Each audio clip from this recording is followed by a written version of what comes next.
तो चलिए आज बात करते हैं इतिहास की पहली और शायद सबसे दुखद कहानियों में से एक की। ये कहानी है ईर्ष्या की, पाप की और उसके अंजाम की। एक ऐसी कहानी जिसने इंसानियत की शुरुआत पर ही एक गहरा निशान छोड़ दिया। आइए केन और हाबिल की इस कहानी की गहराइयों में उतरते हैं।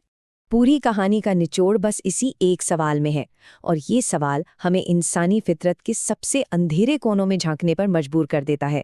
आखिर हुआ क्या था कि एक भाई ने अपने ही सगे भाई की जान ले ली।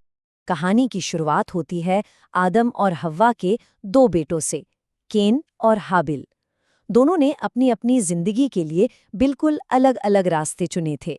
तो देखिए, केन था किसान, जमीन से जुड़ा हुआ, मेहनत करके फसल उगाता था। और दूसरी तरफ था हाबिल, जो एक चरवाहा था, भेड़ों के झुंड की देखभाल करता था। उनके काम सिर्फ उनकी रोजी रोटी नहीं थे, बल्कि ये उनके स्वभाव को भी दिखाते थे। और यहीं से कहानी में एक बहुत बड़ा मोड़ आता है। वो मोड़ जब दोनों भाई परमेश्वर को भेंट चढ़ाने का फैसला करते हैं। ये कोई मामूली रस्म नहीं थी, ये तो असल में उनके दिलों का एक इम्तिहान था। अब जरा ध्यान दीजिए कि दोनों ने भेंट में क्या दिया, क्योंकि यही सारा खेल है। केन अपनी फसल में से कुछ फल ले आया, लेकिन हाबिल, उसने अपने झुंड में से सबसे अच्छी भेंट की। कई लोग मानते हैं कि हाबिल ने अपना सर्वश्रेष्ठ दिया, जो उसके गहरे विश्वास और श्रद्धा को दिखाता है। तो ये सिर्फ भेंट का फर्क नहीं था, ये नियत का फर्क था।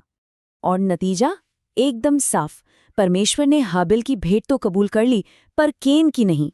बस यही वो पल था जिसने इस पूरी कहानी के संघर्ष की नींव रखी और केन के दिल में ईर्ष्या का वो खतरनाक बीज बो दिया। अच्छा, अब केन का गुस्सा और मायूसी देखकर परमेश्वर ने उसे सीधी चेतावनी दी। एक तरह से एक मौका दिया।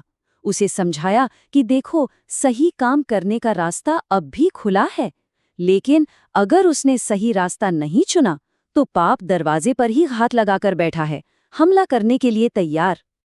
मगर केन ने क्या किया? उसने इस चेतावनी को पूरी तरह नजरअंदाज कर दिया।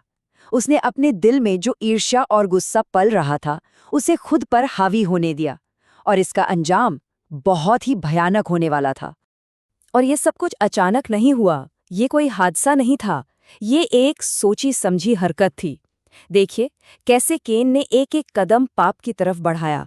पहले चेतावनी को अनसुना किया, फिर बहाने से भाई को खेत में बुलाया, और फिर उसने वो कर दिया जो पहले कभी नहीं हुआ था, मानवता के इतिहास का पहला कत्ल।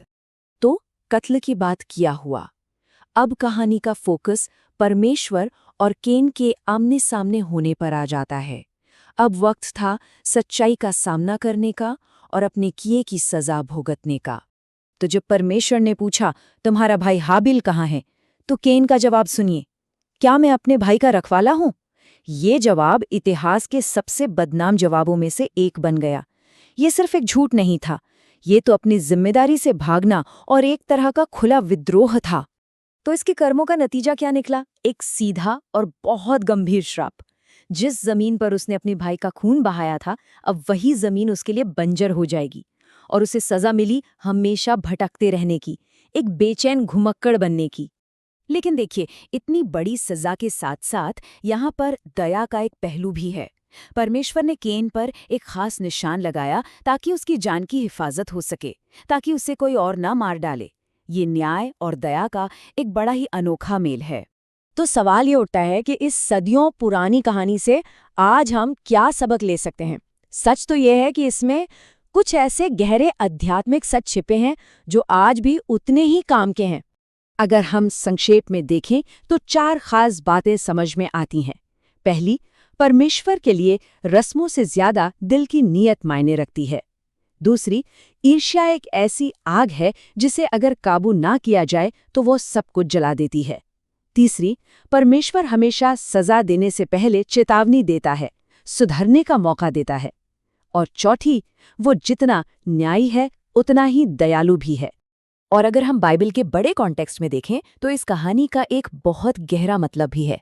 जहां हाबिल का खून जमीन से न्याय की पुकार लगा रहा था, वहीं बाइबल के अनुसार आगे चलकर यीशु का लहू पूरी मानवता के लिए क्षमा और माफी का रास्ता बनता है। और आखिर में ये कहानी हमें एक बहुत जरूरी सवाल पर लाकर छोड़ देती है।